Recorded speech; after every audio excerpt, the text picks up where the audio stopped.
India से New Zealand आना चाहते हो लेकिन आपको पता नहीं है कि इंडिया से न्यूज़ीलैंड आने का कितना खर्चा है और यहाँ पे आके कैसे रूम ढूंढना है और किस तरीके का रूम मतलब लेना है और कितना कॉस्ट है, तो ये आप लोग सही वीडियो देख रहे हो। Hello everyone, welcome back to my channel. और इस वीडियो में मैं आप लोगों को आज बताने वाली हूँ कि अगर आप न्यूजीलैंड आने का प्लान बना रहे हो, चाहे स्टूडेंट वीज़ा हो या विजिटर वीज़ा हो या फिर वर्क वीज़ा हो, इस वीडियो में मैं आपको एग्जैक्ट खर्चा बताऊंगी।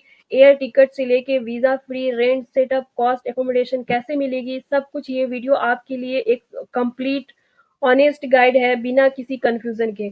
तो चलिए आप लोग लास्ट तक जरूर बने रहिएगा। तो मैं सबसे पहले आप लोग को बताती हूँ, आप वर्क वीज़ा पे आ रहे हो, एक्रीडेटेड एम्प्लॉयर स्किल्ड जॉब पे, तो अप्रोक्स जो है आपको, अगर इंडिया का देखा जाए INR, तो आपको 3 लाख से 5 लाख तक लगेगी। जॉब ऑफर रिक्वायर्ड होगा, जेन्युइन जॉब्स होंगे उसमें, ठीक है। आप वीज़ा एप्लीकेशन फ़ी जो है वो 18,000 से लेके 22,000 तक होगा। इमिग्रेशन मतलब लेवी हेल्थ चेकअप जो होगा वो 8,000 से लेके 10,000 तक होगा। और उसके बाद आपको मेडिकल पॉलिसी जो है वो आपको 12,000 से लेके 15,000 तक होगा। और एयर टिकट जो है वो अप्रॉक्स मान के चलो, मतलब कि अगर कॉस्ट देखा जाए तो 16,000 से लेके 90,000 तक मतलब होती है एक तरफ की वन वे। और उसके बाद आप इनिशियल रेंट, मतलब अगर आप देखो यहाँ पे, तो इनिशियल रेंट जो होती है आपको मतलब डिपॉजिट करना पड़ता है आपको बॉन्ड, वो होता है इंडिया का 60,000 से लेके आपको 80,000 तक पड़ जाती है। फूड सेटअप एक्सपेंसेस जो होते हैं वो 30,000 से लेके 50,000 तक हो सकते हैं। टोटल एस्टिमेशन कॉस्ट जो होती है वो 3 लाख से लेके आपको 5 लाख तक होती है, ठीक है। तो ये आपका वर्किंग वीजा वाले के लिए हो गया, जो आपको एक्रीडेटेड एम्प्लॉय के से वर्क वीजा मिलता है और वर्क वीजा से आप यहाँ पे आना चाहते हो उसके लिए है। और अब मैं बात करती हूँ स्टूडेंट वीजा के लिए। अगर स्टडी पर्पज से अप्रोक्स मतलब यहाँ पे आ रहे हो, टोटल आपको जो मतलब इंडिया का जो कॉस्ट लगेगा वो है 15 लाख से लेके आपको 27 लाख तक लगती है। मतलब ये नहीं बता रही कि कौन सा स्टूडेंट वीजा का है, लेकिन एक पर मतलब स्टडी पर्पज से अगर बात करते हैं टोटल का, तो वो बता रही हूँ। तो इसमें आप लोगों को जैसे अलग अलग कोर्स का अलग अलग इसमें फी होता है, तो मैं फी का बात नहीं करूंगी। नॉर्मल जनरल चीजें देखना है कि जैसे वीजा एप्लीकेशन, तो हर कोर्स का अलग अलग वीजा का होता है। अगर आपको नॉर्मल वीजा जैसे 1 साल 2 साल का अगर स्टूडेंट वीजा पे आ रहे हो, तो उसका जो होता है नॉर्मल वीजा फी जो होता है वो इंडिया का 21,000 होता है अप्रॉक्स। अगर मेडिकल और चेस्ट एक्सरे कराना होता है तो 8,000 से लेके आपको 10,000 तक देना पड़ता है उसमें। जो पुलिस क्लियरेंस होता है वो 1,000 से लेके 2,000 तक होता है। ट्रैवल इंश्योरेंस जो होता है 1 ईयर का वो 25,000 से लेके 35,000 तक होता है इंडिया का। एयर टिकट भी वन वे का वही होता है जो सेम वर्क वीजा के लिए होता है, 60,000 से लेके 90,000 तक होता है। और जो इनिशियल एकोमोडेशन है वो थोड़ा कम होता है, 35,000 से लेके 50,000 तक। अगर आप यहाँ पे पीजी शेयर कर रहे हो, जैसे रूम, जैसे पीजी कहते हैं इंडिया में, रूम शेयर कर रहे हो रूममेट के हिसाब से, तो थोड़ा कम पड़ जाता है। जैसे यहाँ के न्यूजीलैंड डॉलर का मैं बताऊँ, $150 से लेकर आपको $200 तक पड़ जाता है। तो मैं लिविंग और लिविंग कॉस्ट पे जो है ना वो ऑलरेडी मैंने वीडियो बना रखे हैं। अगर आप लोग को लिविंग कॉस्ट का पूरा डिटेल्स जानना है तो आप मेरे चैनल पे जाके आप सर्च करके देख सकते हैं। और उसके बाद जो है सेटअप कॉस्ट, मतलब बेडिंग, फूड एंड जो सीम समथिंग जो भी जनरल चीजें आप यहाँ पे आके खरीदोगे इनिशियली, वो आपका 20,000 से लेके 30,000 तक पड़ जाएगी आपको, ठीक है। तो ये पूरा एस्टिमेटेड कॉस्ट था जो INR में है ये, ठीक है। और जो स्टूडेंट के लिए था, तो जो टोटल आपको मैंने बता दिया, टोटल एस्टिमेशन कॉस्ट आपको 15,000 से लेके 20 लाख तक हो सकता है, 1 साल का मैं बता रही हूँ ये। और मतलब पूरा आने जाने का और यहाँ पे रहने का टोटल एस्टिमेशन बता रही हूँ। विजिटर वीजा, अगर मतलब अगर टूरिस्ट वीजा पे आ रहे हो फैमिली विजिट, तो उसका जो है मैं बता रही हूँ, वीजा एप्लीकेशन फी जो होता है वो उसका अगर एस्टिमेशन कॉस्ट देखा जाए तो 9,000 से लेके आपको 11,000 तक पड़ जाएगी। मेडिकल एक्सरे अगर इफ रिक्वायरमेंट, अगर रिक्वायरमेंट है तो मेडिकल एक्सरे कराएंगे, नहीं है तो नहीं कराएंगे, तो 8,000 से लेके 1,000 तक होता है। मुझे लगता है इसको स्किप कर देना चाहिए, मतलब नॉर्मली नहीं करवाते हैं। ट्रैवल इंश्योरेंस जो 3 मंथ्स के होते हैं, अगर आएंगे आप यहाँ पे 3 मंथ्स का वीजा लेके विजिटर वीजा, तो आपको 7,000 से लेके 12,000 तक पड़ेगी।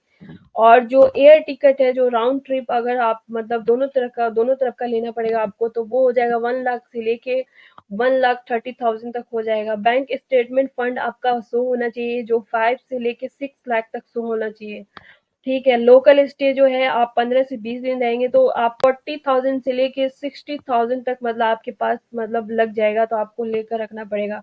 तो ये सब चीज़ें हैं, पूरा जो टोटल एस्टिमेशन कॉस्ट पड़ेगी इसमें, जो आपका टूरिस्ट वीज़ा के लिए जितने भी रहने-खाने का, वो आपको 1.5 लाख पड़ेगी, और 1.5 से लेके आपको 2.5 लाख पड़ जाएगी यहाँ का, मतलब इंडिया का एस्टिमेशन देखा जाए अगर आईएनआर तो। तो ये जो था तीनों विज़िटर वीज़ा और वर्क वीज़ा और ये मतलब स्टूडेंट वीज़ा का मैंने अप्रॉक्स बता दिया है। मतलब आप लोग इतना माइंड सेट कर लें कि इस इतना ही खर्चा होगा, इससे ज़्यादा भी हो सकता है। तो ये चीज़ें आपको देख के चलना पड़ेगा, जब आने से पहले आपको इस सब चीज़ों को देखना पड़ेगा। बात करते हैं कि जब आप न्यूज़ीलैंड पहुँच जाओगे, तो आपको rent and living expenses after arrival, अब वो कैसे करना है और कहाँ से रूम ढूँढना है, और मतलब क्या-क्या चीज़ें आपको लग सकती है रूम ढूँढने में। तो सबसे पहले जब आप इंडिया से आप रूम नहीं ढूँढे, क्योंकि आपको मतलब ट्रस्ट नहीं कर सकते, अब मतलब किसी को ऐसे पैसा नहीं दे सकते। तो जब यहाँ पे आप मतलब कि आ जाओगे, अराइव हो जाओगे, उसके बाद जो आपकी कॉस्ट होगी और आपको कैसे रहना है और क्या खर्चा आएगी और किस तरीके से आपको यहाँ पे रूम ढूँढना है, तो मैं उसकी बात कर रही हूँ यहाँ पे। जैसे इनिशियल सेटअप जो होगा, वो मतलब 2 वीक आपको एयरबीएनबी या हॉस्टल में अब या बुक कर लो, ये सब आपको होटल्स में। तो आपको जो इसका कॉस्ट आ जाएगा वो 35,000 से लेके आपको 55,000 तक लग सकती है। और फिर उसके बाद जो आपको जॉब ढूँढना, मतलब सॉरी, उसके बाद जो आप मतलब रूम ढूँढेंगे, वो रूम ढूँढने का कुछ वेबसाइट है जो जेन्युइन है, वहीं से आप लोग मतलब ढूँढ सकते हैं आप। जैसे ट्रेडमी है, तो आपको मैं यहाँ पे दिखाती हूँ कि ये ट्रेडमी है, यहाँ से भी आप जो मतलब अकोमोडेशन ढूँढ सकते हो।